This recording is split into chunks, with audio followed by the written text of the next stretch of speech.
রাশিয়ায় সপরিবারে রাজনৈতিক আশ্রয় পেল সিরিয়ার ক্ষমতাচ্যুত প্রেসিডেন্ট আসাদ। সীমান্ত দিয়ে ইসরায়েলি ট্যাঙ্ক বহরে অনুপ্রবেশ, সেনাবাহিনীর নিষ্ক্রিয়তায় সরকার পতন বলছেন বিশ্লেষকরা। আওয়ামী শাসনের শেষ 5 বছরে প্রকাশ করা হয়নি অপরাধের পরিসংখ্যান। প্রতি বছর গড়ে খুন হয়েছে 3,500। পর্যালোচনা করে পরিস্থিতির উন্নতি চায় পুলিশ। পুরো আর্থসামাজিক ব্যবস্থা যদি আপনার অর্থনীতিটা ভালো থাকে, সামাজিক পরিস্থিতিটা ভালো থাকে, এইটার সাথে কিন্তু আপনার হোমিসাইডটা জড়িত। আবারও সমন্বয়কদের গাড়ি বহরে হামলা, মধ্যরাতে নারায়ণগঞ্জে ভাঙচুরে কয়েকজন আহত। দোষীদের দৃষ্টান্তমূলক শাস্তির দাবি হাসনাত আব্দুল্লাহর। বাংলাদেশে এসে কোনো বিড়ম্বনায় পড়তে হয়নি বলছেন ভারতীয়রা। জানালেন পরিচিতজনদের কাছেও শোনেননি কোনো ধরনের অভিযোগ।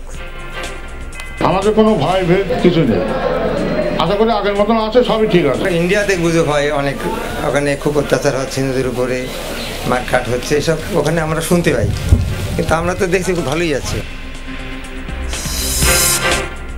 আমন মৌসুমেও বেড়েছে মাঝারি ও সরু চালের দাম। মিল মালিক আর কর্পোরেট প্রতিষ্ঠানের ধান মজুদের পরিমাণ প্রবণতাই কারণ বলছেন ব্যবসায়ীরা। মানিকগঞ্জের দুর্গম এক ইউনিয়ন থেকে দেয়া হয়েছে প্রায় 800 ভুয়া জন্ম নিবন্ধন। মোটা অঙ্কের টাকার বিনিময়ে করিয়ে নিয়েছে রোহিঙ্গা ও অপরাধীরা। চেয়ারম্যান এবং সচিব তারাই উদ্যোক্তাকে আইডি পাসওয়ার্ড দিয়েছে এবং উদ্যোক্তা এই কাজগুলো করেছে। যাচাই বাছাই করতে হবে যে আসলে এই ক্ষেত্রে কারা কারা জড়িত আছে এর সাথে। আরো ভয়াবহ বন্যায় ফেরিবাসীর পাশে ছিল রেড ক্রিসেন্ট সোসাইটি। ঘুরে দাঁড়ানোর লড়াইয়েও নানা কার্যক্রমে দুর্গতদের মুখে এনেছে হাসি। ঘরে হাঁস মরকা ছিল, এগুলো এবারে ঢলে পানির লগে গেছে, বাদলি হান্ডি হাতিল সব গেছে, নাই কিছু নেই। বন্যা বিভিন্ন রকমের প্রজেক্ট আছে যেগুলা পরবর্তীতে ফেনী জেলার বন্যা পরবর্তী মানুষের সহায়তায় কাজে আসবে।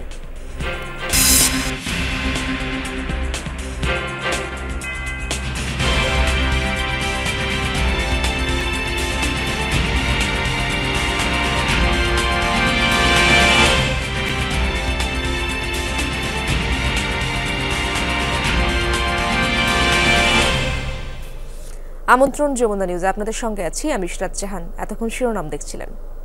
দেশ থেকে পালিয়ে রাশিয়ায় আশ্রয় নিয়েছেন সিরিয়ার ক্ষমতাচ্যুত স্বৈরশাসক বাশার আল আসাদ।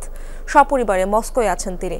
এই তথ্য নিশ্চিত করেছে রাশিয়ার রাষ্ট্রীয় গণমাধ্যম। জানিয়েছে মানবিক কারণে বাশার ও তার পরিবারের সদস্যদের রাজনৈতিক আশ্রয় দিয়েছে ক্রেমলিন।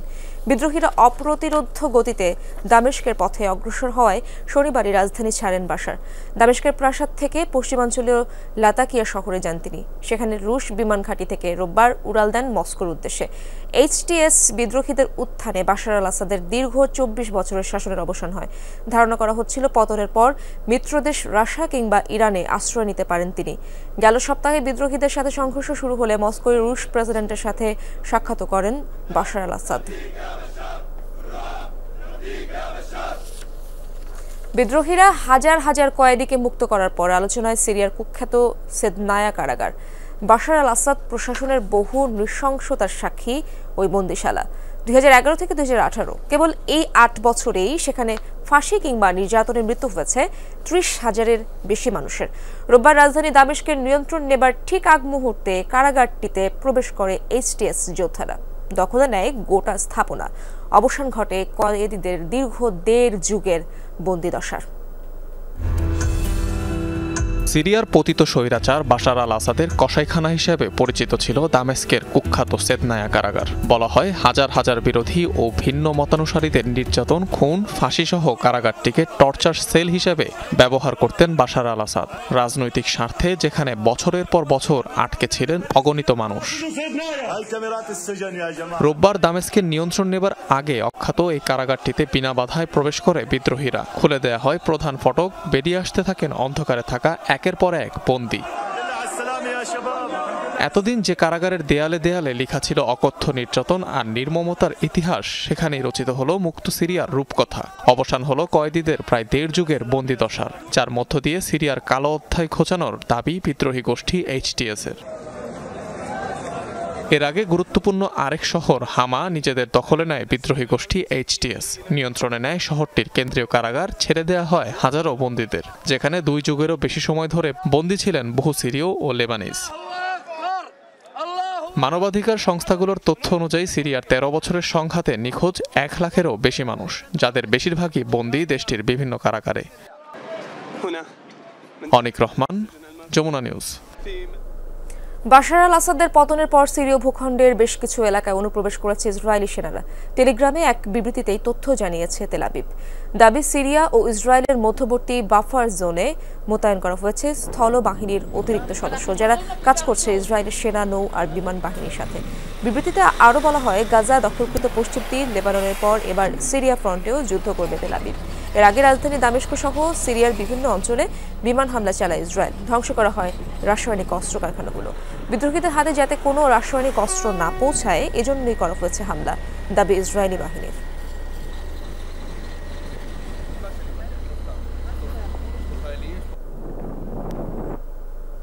এইচটিএস গোষ্ঠীর উত্থান নিয়ে আলোচনা শুরু হতে না হতেই পতন হলো বাশার আল আসাদ প্রশাসনের ২ যুগের শাসনের। এর পেছনের মূল কারণ হিসেবে দেখা হচ্ছে সিরীয় সেনাবাহিনীর নিষ্ক্রিয়তাকে। কিন্তু কেন এমন নিষ্ক্রিয় ভূমিকা পালন করলো সরকারি নিরাপত্তা বাহিনী? বিশ্লেষকরা বলছেন, যুগের পর যুগ র্যাঙ্ক নিয়ে বৈষম্য, স্বল্প বেতন, বাশার ঘনিষ্ঠদের বিশেষ সুযোগ সুবিধা দেওয়ার প্রতিবাদেই এক ধরনের নীরব বিদ্রোহ সেনাদের।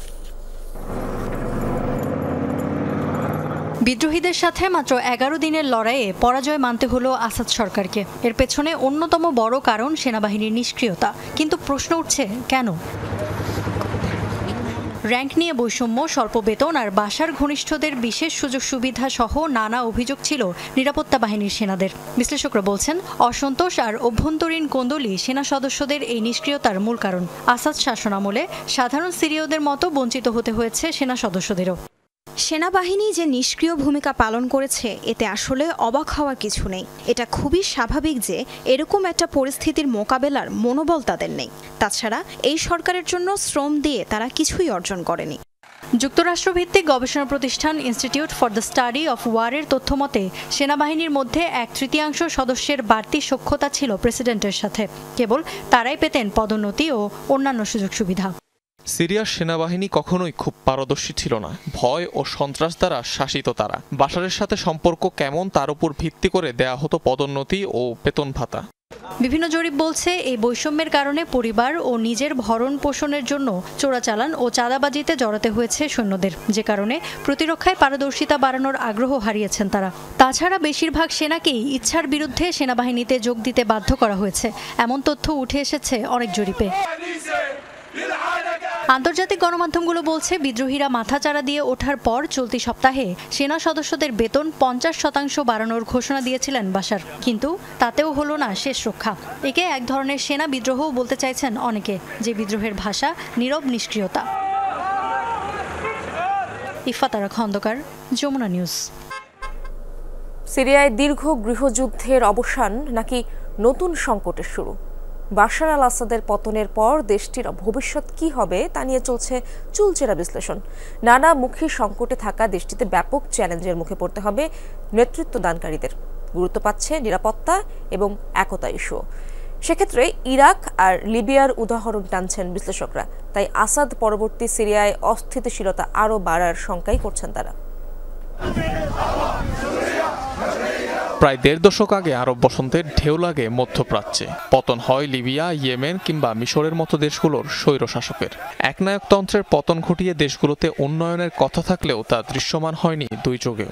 উল্টো আরো ভঙ্গুর অবস্থানে পৌঁছায় দেশগুলোর সার্বিক পরিস্থিতি, যার সবচেয়ে বড় উদাহরণ লিবিয়া।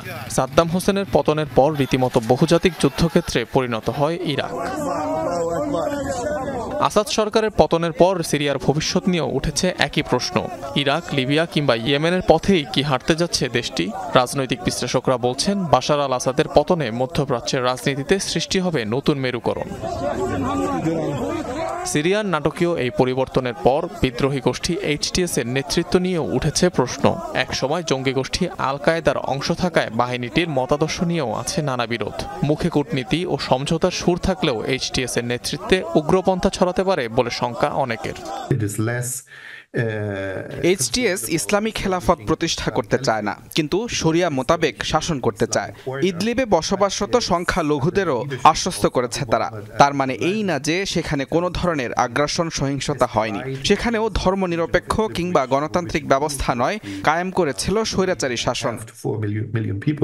বিশ্লেষকদের সংখ্যা ক্ষমতায় যেতে এইচটিএস এর সামনে বড় বাধা হতে পারে নেতৃত্বের দ্বন্দ্ব, যাতে করে আরো ছড়াতে পারে সহিংসতা। দেখা যেতে পারে বিশৃঙ্খলা। কয়েক ভাগে বিভক্ত বিদ্রোহীদের একত্রিত করাই হবে এখন সবচেয়ে বড় চ্যালেঞ্জ। সিরিয়ার ভবিষ্যৎ কতটা শান্তিপূর্ণ হবে তা দুটি বিষয়ের ওপর নির্ভরশীল। একটি হলো কতটা শান্তিপূর্ণভাবে ক্ষমতা হস্তান্তর প্রক্রিয়া চলে, আর অন্যটি হলো এইচটিএস এর নেতৃত্বে অন্যান্য বিদ্রোহী গোষ্ঠীগুলো কাজ করবে কিনা। প্রায় ১.৫ দশক ধরে চলা গৃহযুদ্ধ কবলিত সিরিয়ায় অর্থনীতি বলতে আর কিছুই অবশিষ্ট নেই। আন্তর্জাতিক কোনো সহায়তা মিলবে কিনা তা নিয়েও রয়েছে ধোঁয়াশা, কেননা দেশটির একাধিক বিদ্রোহী গোষ্ঠী বিভিন্ন দেশের সন্ত্রাসী তালিকাভুক্ত। পরস্পর স্বার্থবিরোধী এসব বাহিনীকে আদৌ একত্র করতে পারবে নাকি সিরিয়ার নেতৃত্ব দানকারীরা আজীবনই থেকে যাবে বিদেশি রাষ্ট্রগুলোর গুটির চাল হিসেবে, সেটি এখন দেখার বিষয়। অনিক রহমান, যমুনা নিউজ। আওয়ামী লীগের শেষ ৫ বছরে খুনের ঘটনা ঘটেছে ১৬,০০০-এর বেশি। গড়ে প্রতি বছর খুন হয়েছে প্রায় ৩৫,০০০। দেশে চুরি, ছিনতাই, ডাকাতির অধিকাংশ ঘটনায় ভুক্তভোগীরা অভিযোগ করেননি। তারপরও পুলিশের খাতায় চুরি, ছিনতাই, ডাকাতির ঘটনা ঘটেছে ৫ বছরে প্রায় ৬৭,০০০। নতুন সরকারের আমলে এসব পরিসংখ্যান পর্যালোচনা করে পরিস্থিতির উন্নতি চায় পুলিশ সদর দপ্তর। অপরাধ বিশ্লেষকরা বলছেন, সামাজিক অপরাধ কমাতে দেশের আর্থ-সামাজিক অবস্থার পরিবর্তন দরকার। প্রয়োজন প্রচুর কর্মসংস্থান। মনিরুল ইসলামের রিপোর্ট। সারা দেশে কোন কোন জায়গায় কত এবং কি ধরনের অপরাধ ঘটেছে, কত মামলা বা জিডি হয়েছে, তার মাসিক পরিসংখ্যান ওয়েবসাইটে প্রকাশ করে পুলিশ সদর দপ্তর। কিন্তু অজানা কারণে ২০১৮ সালের সেপ্টেম্বর থেকে ২০২৩-এর ডিসেম্বর এই ৫ বছর পর্যন্ত অপরাধ পরিসংখ্যান ওয়েবসাইটে দেয়া বন্ধ ছিল। সবশেষ নতুন আইজিপি দায়িত্ব নেওয়ার পর প্রেস কনফারেন্সে সাংবাদিকরা বিষয়টি তোলার সাথে সাথেই পরিসংখ্যান ওয়েবসাইটে প্রকাশ করে পুলিশ। সেখানে মিলল ভয়ঙ্কর কিছু তথ্য। আওয়ামী শাসনের সেই ৫ বছরে হত্যাকাণ্ড হয়েছে ১৬,৩৫৫। প্রতি বছরে গড়ে ৩,৩১১ খুন। এই ৫ বছরে ছিনতাইয়ের মামলা ৯,৯৫৫ আর ডাকাতির ১,৬৮৫ মামলা। থানাগুলোতে চুরির অভিযোগ এসেছে ৫৫,০০০। তবে বাস্তবে এসব ঘটনা আরও বেশি, কারণ অধিকাংশ চুরি ছিনতাইয়ের মামলা করতে আগ্রহ দেখান না ভুক্তভোগীরা। পুলিশের পরিসংখ্যান বলছে গত ৫ বছরে অপহরণ হয়েছে ২,৪৫২। কোন এলাকায় কখন কি ধরনের অপরাধ সংঘটিত হচ্ছে, এইটির মানে ধারাটা কি, মোডাস অপারেন্ডিটা কি, সকল বিষয়গুলো নিয়ে কিন্তু আমরা অ্যানালাইসিস করে থাকি এবং সেই অনুযায়ী কিন্তু আমরা ব্যবস্থা গ্রহণ করে থাকি। দেখা গেল যে চুরি ছিনতাইয়ের কথা যদি আমরা বলে থাকি যে চুরি ছিনতাই হয়তো বেড়ে গেছে, তো তখন আমরা এটি কেন বেড়ে গেছে এটি মূলোৎপাটন করার চেষ্টা করি। এর মাঝে গণ অভ্যুত্থানের পর দেশে নতুন সরকার, এখনও থেমে নেই অপরাধ। থানার পুলিশ পুরোপুরি সক্রিয় না হয় বেড়েছে সামাজিক অপরাধ, দৌরাত্ম্য বেড়েছে চুরি ছিনতাই গ্যাংয়ের। বিশ্লেষকরা মনে করেন অপরাধের খাত ধরে ধরে কাজ করতে হবে বাহিনীগুলোকে। দ্রব্যমূল্যের দাম কমিয়ে মানুষকে আর্থিকভাবে স্বস্তির মধ্যে রাখলে কমবে অপরাধ। করার আছে যেটা, সেটা হচ্ছে যে এইটা মানে চুরি ডাকাতি ছিনতাই যেরকম পুলিশের সদিচ্ছার উপর ডিপেন্ড করে, আপনার হোমিসাইডের বিষয়টা হচ্ছে পুরো আর্থসামাজিক ব্যবস্থার উপরে নির্ভর করে। যে পুরো আর্থসামাজিক ব্যবস্থা যদি আপনার অর্থনীতিটা ভালো থাকে, সামাজিক পরিস্থিতিটা ভালো থাকে, এইটার সাথে কিন্তু আপনার হোমিসাইডটা জড়িত। সব মিলে অপরাধ নিয়ন্ত্রণে পুলিশে সবচেয়ে দুশ্চিন্তার জায়গা পারিবারিক অপরাধ। এক্ষেত্রে জনপ্রতিনিধি ও সমাজের গণ্যমান্য ব্যক্তিদের অংশগ্রহণে সচেতনতামূলক কার্যক্রম বাড়াতে চায় পুলিশ। মনিরুল ইসলাম, যমুনা নিউজ, ঢাকা। আবারও বৈষম্য বিরোধী ছাত্র আন্দোলনের কেন্দ্রীয় সমন্বয়কদের গাড়ি বহরে হামলার ঘটনা ঘটেছে। ঢাকা থেকে বান্দরবানের লামা যাওয়ার পথে নারায়ণগঞ্জে এই হামলা হয়। রোববার দিবাগত রাত ২টার দিকে নিজের ভেরিফাইড ফেসবুক পোস্টে এই তথ্য জানিয়েছেন বৈষম্য বিরোধী ছাত্র আন্দোলনের কেন্দ্রীয় আহ্বায়ক হাসনাত আব্দুল্লাহ। গাড়িতে থাকা সমন্বয়কদের ব্যাগ এবং মোবাইল নিয়ে নেওয়া হয়েছে বলেও জানান তিনি। এতে আহত হয়েছেন কয়েকজন। ফেসবুক পোস্টে এই ঘটনার সুষ্ঠু তদন্ত ও দোষীদের দৃষ্টান্তমূলক শাস্তি দাবি করেন তিনি। এর আগে গত ২৭ নভেম্বর চট্টগ্রাম কক্সবাজার মহাসড়কে সমন্বয়ক হাসনাত আব্দুল্লাহ ও সার্জিস আলমের গাড়ি বহরে ট্রাক চাপা দেওয়ার ঘটনা ঘটে, তবে ওই ঘটনায় হতাহতের ঘটনা ঘটেনি।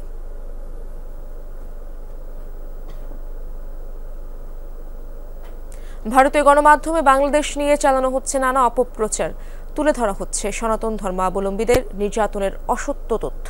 বিভিন্ন ইমিগ্রেশন চেকপোস্ট দিয়ে প্রতিদিন বাংলাদেশে আসা যাওয়া করছেন শত শত ভারতীয় নাগরিক। কেউ বা আসছেন স্বজনের বাড়িতে বেড়াতে, কেউ বা ব্যবসা বাণিজ্যের কাজে। কেমন বাংলাদেশ দেখছেন তারা, শুনবো তাদের মুখেই। জঘন্য লজ্জাজনক পরিস্থিতি তৈরি করা হচ্ছে ওপার বাংলায়। সনাতন ধর্মের মানুষের বাড়িঘর ও মন্দিরে হামলার অনেক অসত্য তথ্য তুলে ধরে বাংলাদেশকে নিয়ে নিয়মিত অপপ্রচার চালানো হচ্ছে ভারতীয় গণমাধ্যমে, যা বহির্বিশ্বে বাংলাদেশের সুনাম ক্ষুণ্ণ করছে। লাগাতার অত্যাচার চালানো হচ্ছে সে দেশের হিন্দুদের উপর। বেনাপোল, হিলি, আখাউড়া সহ বিভিন্ন ইমিগ্রেশন চেকপোস্ট দিয়ে প্রতিদিন বাংলাদেশে যাওয়া আসা করছেন শত শত ভারতীয় নাগরিক, যাদের অনেকেই আসছেন আত্মীয় স্বজনের বাড়িতে। বেশ কিছুদিন থেকে আবার ফিরছেন নিজ দেশে। তাদের মুখেই জানবো কেমন দেখলেন বাংলাদেশকে। 5 দিন কম 2 মাস থাকলেন। তারা আত্মীয় স্বজন সকলেই ভালো আছে? হ্যাঁ, সবাই ভালো আছে, ওখানে কোনো সমস্যা নেই। আমরা দূর থেকে আসছি। কয়দিন থাকলেন এখানে বাংলাদেশে? আজ 28 দিনের দিন যাচ্ছি। কোনো অত্যাচার বা কোনো মানে পাবলিক কোনো সমস্যা এই সমস্ত কোনো কিছু হয়নি। পিসির বাড়ি, মামার বাড়ি নাটোরে, সেরকম কোনো পরিস্থিতি আমি খারাপ দেখিনি এখনো। মেয়ে আছে সিলেটে পার্কভিল মেডিকেল কলেজ, আর ছেলে আছে মার্কস মেডিকেল কলেজ। এখানে ভালোই দেখছি, সব ভালো মতো সব ট্রিট করছে। আর আমার ছেলে মেয়ে দুজনকে জিজ্ঞেস করে, ওরা তো সবসময় নর্মালি বলে কোনো কিছু নেই। বলছে তোদের কিছু বলবে না, হিন্দুরা গেলে হিন্দুদের মারছে, এখন তো কিছুই দেখছি না। আমাদের ওখানে ইন্ডিয়াতে গুজব হয় অনেক, ওখানে খুব অত্যাচার হচ্ছে হিন্দুদের উপরে, মারকাট হচ্ছে, এসব ওখানে আমরা শুনতে পাই। কিন্তু আমরা তো দেখছি খুব ভালোই আছে, এখানে কোনো অসুবিধা নেই। আত্মীয় স্বজনের বাড়িতে বেড়াতে আসার পাশাপাশি ব্যবসা বাণিজ্যের জন্য বাংলাদেশে আসেন অনেক ভারতীয় নাগরিক। পণ্য নিয়ে স্থলবন্দরে ট্রাকের চালক সহকারীদের আসা যাওয়া তো নিয়মিত। তারাও বলছেন বাংলাদেশে কোনো বিড়ম্বনায় পড়তে হচ্ছে না তাদের। পরিচিত জনদেরও নেই কোনো অভিযোগ। এখানে সব যেন মনে হয় আমাদের ভাই ভাই মতন হয়ে যাচ্ছে। হ্যাঁ, আমরা যাতায়াত করতে করতে খারাপ ব্যবহার কেউ করে না। ব্যবসা বাণিজ্যের কোনো ঠিক মতো করতে পারছেন কিনা? হ্যাঁ, নিঃসন্দেহে ভালোই হচ্ছে, মোটামুটি কোনো এফেক্ট পড়ছে না। আমাদের কোনো ভয় ভেদ কিছু নেই, আশা করি আগের মতন আছে, সবই ঠিক আছে। আমরা কোনো ব্যবসায় করি, কোনো সমস্যার মধ্যে কোনোদিন পড়িনি, পড়ছিও না। বাংলাদেশে ক্ষমতার পট পরিবর্তনের পর ভারত ভিসা কার্যক্রম সীমিত করায় ইমিগ্রেশন চেকপোস্ট দিয়ে পাসপোর্টধারী যাত্রী যাওয়া আসা আগের তুলনায় অনেক কমেছে। জাহিদ হাসান, যমুনা নিউজ। কিছুক্ষণ পরে ঢাকায় পৌঁছাবেন ভারতের পররাষ্ট্র সচিব বিক্রম মিশরি। 5 আগস্টের পট পরিবর্তনের পর এই প্রথম দিল্লির কোনো নীতি নির্ধারক ঢাকা সফরে আসছেন। সফরের শুরুতেই বেলা 11টার দিকে রাষ্ট্রীয় অতিথি ভবন পদ্মায় পররাষ্ট্র সচিব মোহাম্মদ জসিমউদ্দিনের সাথে বৈঠকে যোগ দেবেন তিনি। সেই বৈঠকে দিল্লিতে অবস্থানরত সাবেক প্রধানমন্ত্রী শেখ হাসিনাকে ফেরত চাওয়া, তার রাজনৈতিক বক্তব্য দেয়া বন্ধ করা, তিস্তার পানি বন্টন, সীমান্ত হত্যা বন্ধ ও ভিসা কার্যক্রম স্বাভাবিক করার বিষয়ে জোর দেবে ঢাকা। এই বৈঠক শেষে প্রধান উপদেষ্টা ও পররাষ্ট্র উপদেষ্টার সঙ্গে সৌজন্য সাক্ষাৎ করবেন বিক্রম মিশ্রি। এরপর আজই ঢাকা ছেড়ে যাবেন তিনি। ঢাকা ও দিল্লির উভয় পক্ষের আশা এর মধ্য দিয়ে চলমান উত্তেজনা কমানোর পথ সহজ হতে পারে।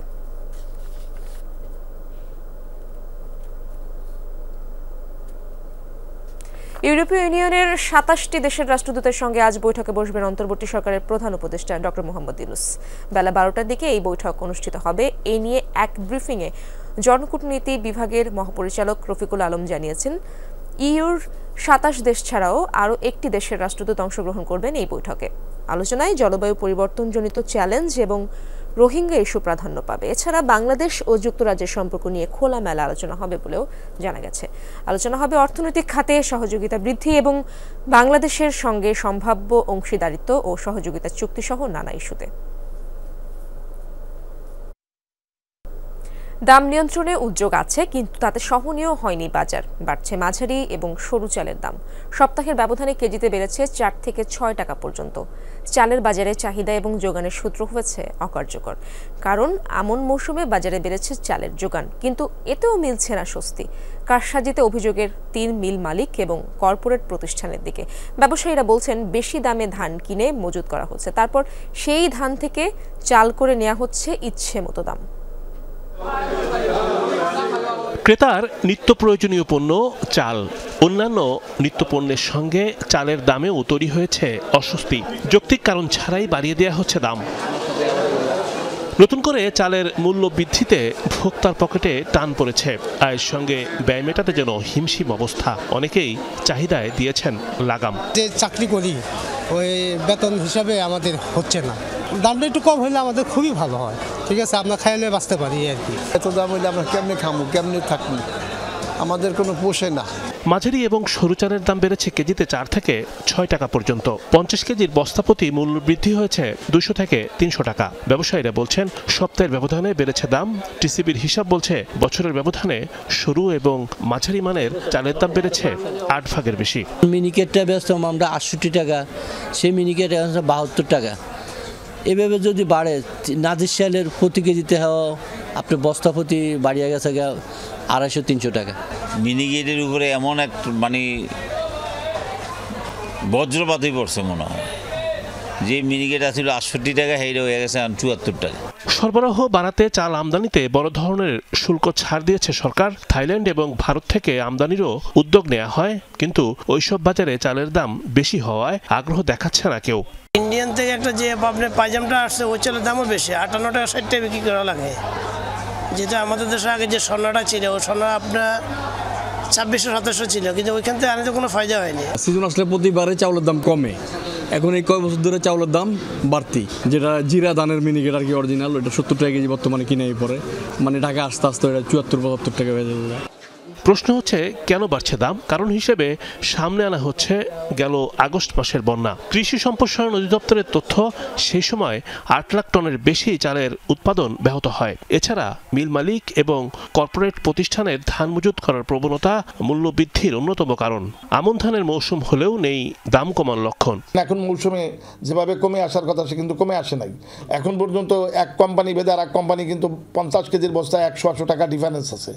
আজকেও যদি রশিদের চালের কথা বলেন তাহলে ও 1825 টাকা যে চাল দিবে, এটাই যদি এসিআই বলেন তাহলে 2925 টাকা চাইবে। তার মানে 100 টাকা করে 50 কেজি, পার কেজিতে 2 টাকা ভেরি করতেছে। এখন কোয়ালিটির তো শেষ নাই, কার কি কোয়ালিটি কি দোহাই, কিন্তু সাধারণ ভোক্তাদের অবস্থা খুবই নাজুক। দেশে মোট চালের চাহিদা 3,90,00,000 টন, তবে উৎপাদন হয় 4 কোটি মেট্রিক টন।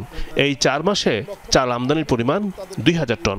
একটা সুষ্ঠু বাজার ব্যবস্থা ফিরিয়ে নেওয়ার জন্য যে কৌশল পদ্ধতি, সেটা কিন্তু বাণিজ্য মন্ত্রণালয় গত 50 বছরে গড়ে তুলতে পারে নাই।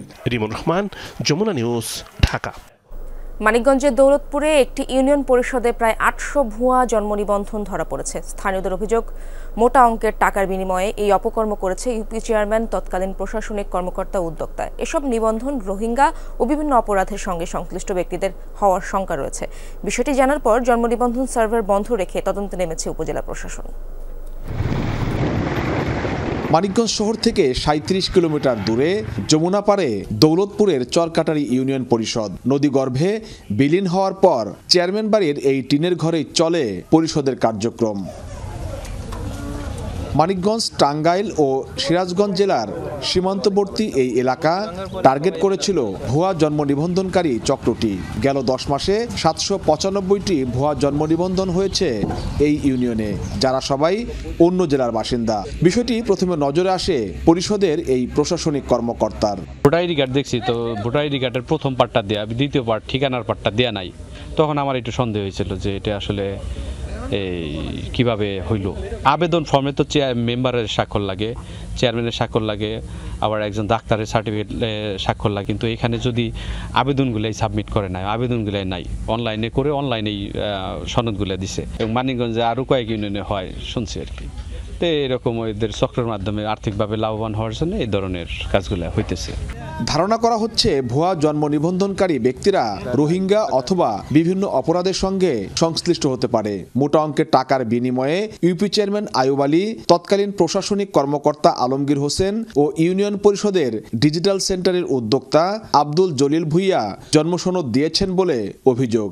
795টা জন্ম নিবন্ধনই শুধু এখানে বহিরাগত হয় নাই, এই 795টা এনআইডি কার্ডও বহিরাগত, এবং 700 এনআইডিরা এই কার্ড দিয়ে 795টা পাসপোর্টও তৈরি হয়েছে। সেই 795টা পাসপোর্টও কিন্তু সেই বাংলাদেশের নাম ব্যবহার করে কিন্তু কেউ না কেউ কোনো বিদেশে পাড়ি জমা। ওনা বলছে যে আমার আইডি কার্ড দিয়ে কম্পিউটারম্যান এ কাজ করছে, কিন্তু আসলে তা না। উনি উদ্যোক্তা হিসাবে উনি নিজেই করছে। ওনা বলছে ওনা করছে। যেহেতু এখানে রোহিঙ্গারা আসছে, এখানে বড় একটা চ্যানেল এখানে কাজ করছে, আর তারা টাকার বিনিময় ছাড়া তারা এই কাজটা করে নাই। যেহেতু 795 জন, তারা অবশ্যই টাকার বিনিময়ে এটা কাজ করছে। সাংবাদিক আসার খবরে গা ঢাকা দেন চেয়ারম্যান ও উদ্যোক্তা। ইউনিয়ন পরিষদ ও ব্যবসা প্রতিষ্ঠানে তালা ঝুলিয়ে কেটে পড়েন তারা। অভিযুক্তদের বাড়িতে গিয়েও খোঁজ মেলেনি। তার মধ্যে আমার বাড়ির আইডিতে কোনো কিছু হয় নাই, তো চেয়ারম্যানের আইডি দিয়ে তো সব কিছু হয়েছে। আমার বাড়িতে একজন কামলা মানুষ। এরই মধ্যে সংশ্লিষ্ট মন্ত্রণালয়কে জানানো হয়েছে ঘটনাটি। তদন্তে মাঠে নেমেছে স্থানীয় প্রশাসন। কারণ দর্শাতে বলা হয়েছে চেয়ারম্যান ও প্রশাসনিক কর্মকর্তাকে। এক্ষেত্রে আমরা প্রাথমিকভাবে যেটা জানতে পেরেছি সেটা হচ্ছে চেয়ারম্যান এবং সচিব তারাই হচ্ছে উদ্যোক্তাকে আইডি পাসওয়ার্ড দিয়েছে এবং উদ্যোক্তা এই কাজগুলো করেছে। প্রাথমিকভাবে এটা আমরা জানতে পেরেছি। তো তাদের নির্দেশনায় এই কাজগুলো করা হয়েছে কিনা এই বিষয়টা আমাদের যাচাই বাছাই করতে হবে যে আসলে এই ক্ষেত্রে কারা কারা জড়িত আছে এর সাথে। আরো স্থানীয়রা বলছেন এই ঘটনার নেপথ্যে আছে বড় কোনো সিন্ডিকেট। জড়িত সবার দৃষ্টান্তমূলক শাস্তির দাবি তাদের। BM Khorshed, Jamuna news, Manikganj. আধিপত্য বিস্তারকে কেন্দ্র করে পাবনার ঈশ্বরদীতে বিএনপি স্বেচ্ছাসেবক দলের মধ্যে সংঘর্ষ হয়েছে। গুলিবিদ্ধ হয়েছেন 3 জন। রোববার সন্ধ্যায় বাঘাইল এলাকায় এই সংঘর্ষের ঘটনা ঘটে। পুলিশ জানায় এলাকার আধিপত্য নিয়ে উপজেলা স্বেচ্ছাসেবক দলের সদস্য সচিব মেহেদী হাসানের সাথে বিরোধ চলছিল জেলা বিএনপির আহ্বায়ক হাবিবুর রহমান হাবিবের। কদিন আগে একটি পুকুরের দখল নিয়েও দু গ্রুপের মধ্যে বিবাদ দেখা দেয়। এরই জেরে গত সন্ধ্যায় মেহেদীর নেতৃত্বে 30 থেকে 35 জনের একটি দল হাবিবের অনুসারী সেলিম হোসেনের অফিসে হামলা চালায়। এই সময় সেলিম সহ হাবিবের আরও 2 অনুসারী আইনুল হক ও নাসিম আহমেদ গুলিবিদ্ধ হন। আহত নাসিমকে ঈশ্বরদী স্বাস্থ্য কমপ্লেক্স ও অপর 2 জনকে রাজশাহী মেডিকেলে নেওয়া হয়েছে। শত শত মানুষ, আইনশৃঙ্খলা বাহিনীর সদস্য আর সাংবাদিকদের ক্যামেরার সামনে প্রকাশ্যে নৃশংসভাবে কুপিয়ে হত্যা করা হয়েছিল শরীয়তপুরের বিশ্বজিৎ দাসকে, যার নেপথ্যে ছিল সম্প্রতি নিষিদ্ধ হওয়া সংগঠন ছাত্রলীগের নেতাকর্মীরা। তবে ক্ষমতাসীন দলের রাজনীতির সাথে যুক্ত থাকার বদৌলতে পার পেয়ে গেছে অনেক অভিযুক্তই। ঘটনার 1 যুগ পেরোলেও হয়নি হত্যার বিচার।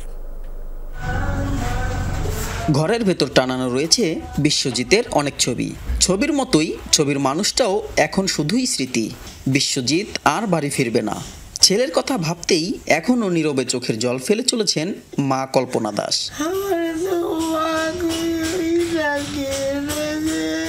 2012 সালের 9 ডিসেম্বর বিএনপির নেতৃত্বাধীন 18 দলের অবরোধ কর্মসূচি চলাকালে শিবির সন্দেহে পুরান ঢাকায় কুপিয়ে হত্যা করা হয় নড়িয়া উপজেলার বিশ্বজিৎ দাসকে। এ ঘটনায় 21 জনের মধ্যে 8 জনের মৃত্যুদণ্ড এবং 13 জনের যাবজ্জীবন সাজা দেওয়া হলেও আওয়ামী লীগ সরকার আমলে মৃত্যুদণ্ডপ্রাপ্তদের মধ্যে 6 জনের সাজা কমিয়ে যাবজ্জীবন করা হয়। 2 জনের ফাঁসির আদেশ কার্যকর হয়নি 12 বছরেও। প্রথম ঢেলায় রায় দিয়ে দিয়েছে ফাঁসি, যাবজ্জীবন। আমরা ব্যাকি খুশি হয়েছি গা, কিন্তু পরবর্তী কি গেল, সবই খালাস, মুক্তি দিয়ে দিল। এক বিচার আরে মারলো তো জগন্নাথ কলেজের পোলাপানি। ওই দোকান নিয়ে যাইতে লইছিল বাসার, তো ছাগালি বাজার বাসা, লক্ষ্মী বাজার ছাগালি বাজার দোকান। ওর দোকান নাম ওই চলতে আছি। ছোটবেলা থেকে পরিবারের পাশে দাঁড়াতে দর্জির কাজ করে সংসারের হাল ধরেছিল বিশ্বজিৎ। সেদিন কাতর আর্জি জানালেও কর্মজীবী ছেলেটিকেও ছাড় দেয়নি ছাত্রলীগের কর্মীরা। ওর মা বাবার চোখের পানি এই 15 বছর ধরে আহাজারি চলতেছে, সান্ত্বনা অন্তরি কোনো কিছু পাইনি আমরা। 12 বছর হয়ে গেছে, কিন্তু কোনো বিচার আমরা এখনো বিশ্বজিতের বিচার এই জাতি দেখতে পাইনি। সত্যিকার যারা বিশ্বজিৎ হত্যা করেছিল সকলের বিচার করা হোক। তারা আসামিরা যারা মারছে তাদের কিন্তু এখন পর্যন্ত কোনো শাস্তি হয়নি, তারা প্রকাশ্যে তারা ঘুরে বেড়াইতেছে। দ্রুত অপরাধীদের বিচারের দাবি এই আইনজীবীর। কিভাবে এই বিচারটাকে পুনর্বিচার করিয়া এই আসামিদেরকে কিভাবে গ্রেফতার করা যায়, তাদের বিরুদ্ধে কিভাবে সঠিকভাবে তাদেরকে আইনের আওতায় আনা যায়, এটা একান্তভাবে করা দরকার। এটার জন্য আমরা প্রস্তুত আছি, আইনজীবীরা প্রস্তুত আছি। বিশ্বজিৎ হত্যা মামলাটি পর্যালোচনা ও হত্যাকারীদের শাস্তির প্রত্যাশা শরীয়তপুরবাসীর। SM Shakil, Jamuna news, Shariatpur. চলতি বছর ফেনীর ভয়াবহ বন্যা আর তার পরের সময়গুলোতে ক্ষতিগ্রস্ত মানুষের পাশে ছিল আন্তর্জাতিক স্বেচ্ছাসেবী সংগঠন বাংলাদেশ রেড ক্রিসেন্ট সোসাইটি। বন্যার সময় সংগঠনের সদস্যরা যেমন ঝাঁপিয়ে পড়েছিলেন মানুষকে বাঁচাতে, তেমনি বন্যা পরবর্তী সময়ে তাদের কার্যক্রমে হাসি ফুটেছে নিঃস্ব মানুষগুলোর মুখে। স্থানীয় প্রশাসন বলছে আকস্মিক বন্যার মতো দুর্যোগ প্রতিরোধে প্রয়োজন বাঁধ নির্মাণের মতো দীর্ঘমেয়াদী পরিকল্পনা। ফেনী থেকে ফিরে বিস্তারিত জানাচ্ছেন রেদওয়ান আহমেদ, ছবি তুলেছেন SRS আলী। স্মরণকালের এক ভয়াবহ বন্যা দেখেছে এবার ফেনীবাসী। পরশুরাম, ফুলগাজী ও ছাগলনাইয়া উপজেলা শুরুতে বন্যা কবলিত হলেও পরে ফেনী সদর, সোনাগাজী ও দাগনভূঞাও তলিয়ে যায় ঢলের পানিতে। পানির তীব্র স্রোতে অন্য সবার মতো ক্ষতিগ্রস্ত হন ফেনীর ফুলগাজীর উত্তর বারোইয়া এলাকার ফাতেমা খাতুন। পানিতে ঘর ডুবে গেলে পঙ্গু স্বামীকে নিয়ে সেখানেই কেটে যায় 6 দিন। ছিল না খাবার পানীয়। বন্যার ভয়াল থাবায় নিঃস্ব প্রায় ফাতেমা খাতুন। বাগা গরু হাইছিলাম ইয়েরে লই এই নদী হেয়ারে গেছিল গই আর বউ আর হুত এক হতে নদী তলে যায় গই মার ডুয়া জাপ দি হরি টানি আনছি। শুধু ফাতেমা খাতুন নয়, স্মরণকালের ভয়াবহ বন্যায় সর্বস্ব হারিয়েছে ফেনীর শত শত পরিবার। পানি বাড়িতে দন খাড়ের জন্য ডুবি যার গো, আমার নন্দের বাড়িতে পাঠাইছি। এর ফোলার বাপ ছিল, ঘরে হাঁস মরকা ছিল, এগুলো এবারে ঢলে পানির লগে গেছে। থাকার কষ্ট, 2টা বাচ্চা লই, খাতা কারো রানের বালিশ কিছু নাই, তোষক খাট আনের ঘরের আদলি বাদলি হান্ডি হাতিল সব গেছে, নাই কিছু নেই বন্যা। এখনও ফেনীর বিস্তীর্ণ এলাকা জুড়ে বন্যার ক্ষতি স্পষ্ট। পুনর্বাসনের কাজে ব্যস্ত বেসরকারি বিভিন্ন প্রতিষ্ঠান ও স্বেচ্ছাসেবী সংগঠন। এরই মধ্যে 24,000-এরও বেশি পরিবারকে নগদ অর্থ সহায়তা দিয়েছে আন্তর্জাতিক স্বেচ্ছাসেবী সংগঠন বাংলাদেশ রেড ক্রিসেন্ট সোসাইটি। এছাড়া টিউবওয়েল প্রতিস্থাপন, ল্যাট্রিন নির্মাণ, ঘর মেরামত সহ দীর্ঘমেয়াদী পরিকল্পনার আওতায় আনা হয়েছে প্রায় 3 লাখ পরিবারকে। আমরা ইতিমধ্যে 75টি ল্যাট্রিন মানে নির্মাণের কাজ আমাদের চলমান রয়েছে। এগুলো আমাদের প্রায় শেষের পথে। আমাদের সামনে আরও বিভিন্ন রকমের প্রজেক্ট আছে, যেগুলো পরবর্তীতে ফেনী জেলার বন্যা পরবর্তী মানুষের সহায়তায় কাজে আসবে। দুর্যোগ মোকাবেলায় স্বেচ্ছাসেবীদের কাজের প্রশংসা ছিল সবার মুখে। তবে এ ধরনের আকস্মিক বন্যা মোকাবেলায় বাঁধ নির্মাণের মতো দীর্ঘমেয়াদী পরিকল্পনার তাগিদ স্থানীয় প্রশাসনের। এই বন্যা যে আবার হবে না, এটা আসলে বলাটা খুব মুশকিল, কারণ এটা হচ্ছে আপনার প্রাকৃতিক কারণেই হচ্ছে, যেখানে আপনার প্রতি বছর বন্যা হয়। এলাকার মানুষের প্রাণের দাবি হচ্ছে এটা টেকসই বাঁধ নির্মাণ। বন্যায় মুহুরী সহ 3টি নদীর পানিতে প্লাবিত হয় ফেনীর 6টি উপজেলা।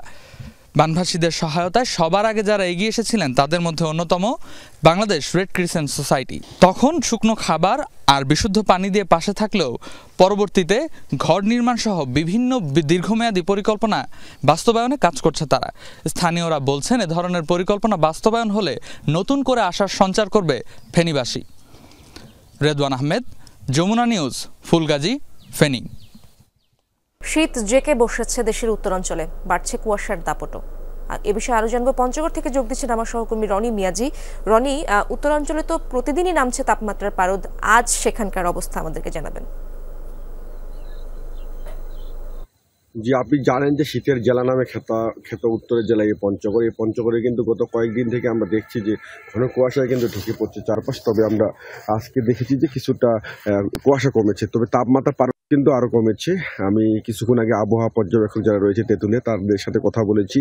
তারা আমাকে যে তথ্যটি জানিয়েছে যে আজ সকাল 8টার দিকে সর্বনিম্ন এখানে তাপমাত্রা রেকর্ড করা হয়েছে 10.9 ডিগ্রি সেলসিয়াস। গতকালকে কিন্তু 11 ডিগ্রি করে তাপমাত্রা ওঠানামা করছিল। এখানে যারা আবহাওয়া পর্যবেক্ষক রয়েছে তারা বলছেন যে উত্তরে যে হিমেল হাওয়া এটি কিন্তু আবারও শুরু হয়েছে, যার কারণে তাপমাত্রা হ্রাস পাচ্ছে। এখানে যারা ছিন্নমূল মানুষ রয়েছে, বিশেষ করে যারা দিনমজুর মানুষ রয়েছে, তারা কিন্তু চরম বিপাকে পড়তে শুরু করেছে। কারণ সকালের সময় বেশি শীত অনুভূত হয়, সে সময় তারা কাজের সন্ধানে বের হন, তখনই কিন্তু তাদের অনেক দুর্ভোগে পড়তে হচ্ছে। জেলা প্রশাসনের পক্ষ থেকে আমাদেরকে জানানো হয়েছে যে যারা গরিব অসহায় শীতার্ত মানুষ রয়েছে তাদের মধ্যে শীতবস্ত্র বিতরণ যেটি কার্যক্রম সেটি তারা শুরু করেছেন। তবে যারা শীতার্ত মানুষ রয়েছে তারা বারবার সরকারের কাছে দাবি জানাচ্ছে, যেহেতু এই মুহূর্তে বেশি শীত অনুভূত হয় এবং এটা ধীরে ধীরে তীব্রতা বৃদ্ধি পাবে, এক্ষেত্রে যদি এখনই শীতবস্ত্র দিয়ে তাদের সহযোগিতা করা হয় তাহলে তারা সেটিকে কাজে লাগিয়ে তারা তাদের জীবিকা নির্বাহ করতে পারবেন। কিন্তু আবহাওয়ার যে বিষয়টি সেটি যদি আমি আপনাকে বলি যে প্রতি শীত মৌসুমে কিন্তু এই সময়টাতে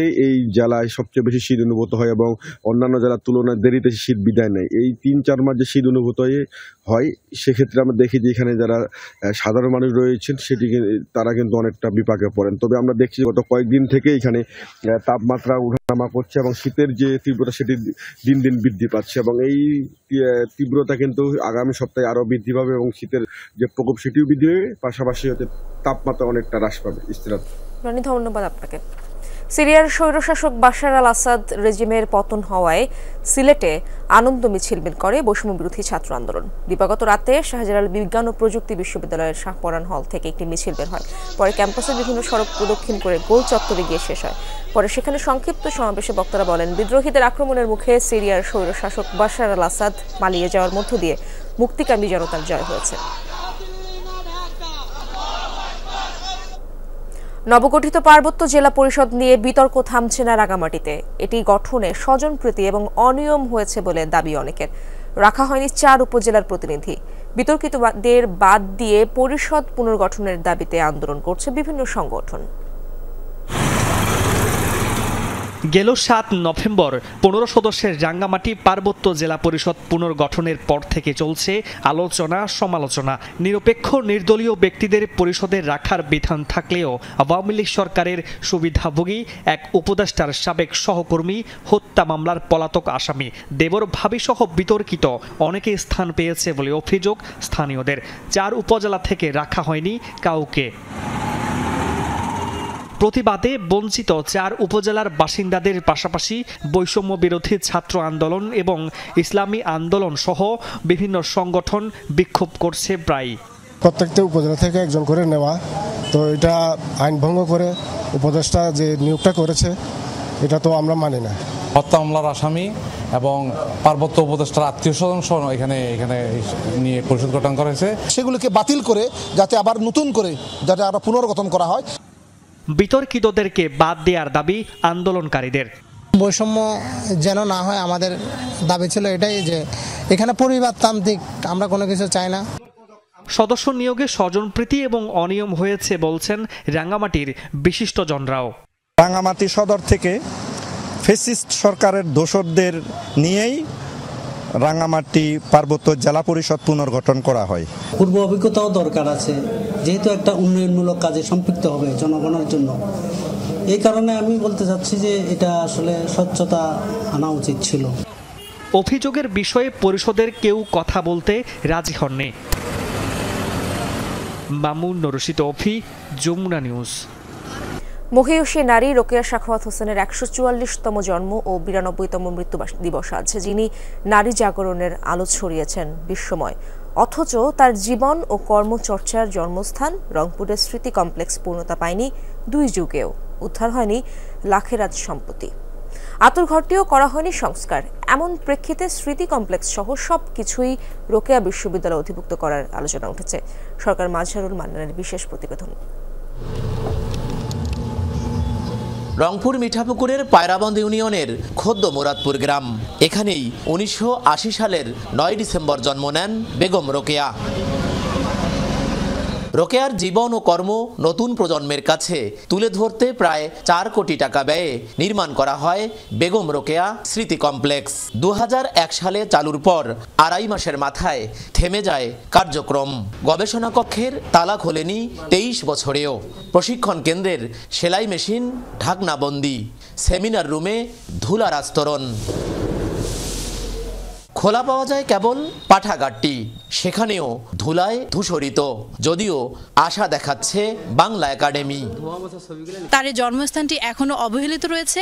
প্রতি বছর শুধুমাত্র আমরা মেলা দিয়ে তাকে জানান পাই, তাছাড়া কিন্তু তার কোনো উদ্যোগ নেই এবং কোনো উন্নয়ন নেই। এটা থেকে মশা উৎপাদন হয় আর কি, ডেঙ্গু উৎপাদন হয়, জ্ঞান উৎপাদন হচ্ছে না। এই রোকেয়া স্মৃতি কেন্দ্রে বেশ কিছু প্রশিক্ষণ কর্মসূচি চালু ছিল, যেগুলো আপাতত বন্ধ রয়েছে। আশা করছি যে খুব শীঘ্রই সেটি চালু হবে। বিশেষ করে সঙ্গীত প্রশিক্ষণ কোর্সটি খুব শীঘ্রই চালু হবে। বাস্তবতাটা যখন এমন, বাহিরের নান্দনিক এই সৌন্দর্যটুকু বজায় থাকলেও ভেতরে কেবল পাঠাগার ছাড়া আর কোনো কার্যক্রমই সচল নেই। এমন অবস্থায় বেগম রোকেয়া বিশ্ববিদ্যালয় থেকে এই স্মৃতিকেন্দ্রটিকে একীভূত করার প্রস্তাবনা তোলা হচ্ছে, কিন্তু সেটি কিভাবে সম্ভব? স্মৃতি কেন্দ্রটিকে বিশ্ববিদ্যালয়ের অধিভুক্ত করতে বিভিন্ন যুক্তি তুলে ধরছেন শিক্ষার্থী, শিক্ষকরা। বেগম রোকেয়াকে ধারণ করে, যেহেতু এই বেগম রোকেয়া বিশ্ববিদ্যালয়, সুতরাং বেগম রোকেয়া বিশ্ববিদ্যালয়ের স্মৃতিকেন্দ্র সেটিকে দেখভালের দায়িত্ব বিশ্ববিদ্যালয়ের অধীনস্থ করা উচিত। যে রিসোর্সগুলো এখন ওখানে আছে, যা নিয়ে আরও গবেষণা করা সম্ভব, সেগুলো শিক্ষার্থীরা সঠিকভাবে ব্যবহার করতে পারবে। বেগম রোকেয়া বিশ্ববিদ্যালয় যেটা করবে, ওখানে একজন পরিচালক নিযুক্ত করবে, ওখানে একজন সিকিউরিটি দিবে, ওখানে অফিসার নিয়োগ করবে, তাহলে জায়গাটি সচল হবে এবং জায়গাটি একটা প্রাণ ফিরে পাবে। এবং গবেষণার জন্য এটা আমাদের ভবিষ্যতের জন্য এটা খুবই দরকার। ভিসি জানালেন, একীভূত করা গেলে গবেষণা ও চর্চায় মনোযোগী হবে দেশি বিদেশি গবেষকরা। গবেষণায় যে যত বেশি তার নিয়ে আলোচনা করবে, তার স্মৃতিকে নিয়ে আলোচনা করবে, তত বেশি ভবিষ্যৎ প্রজন্ম তারা জানার একটা ক্ষেত্র সৃষ্টি হবে।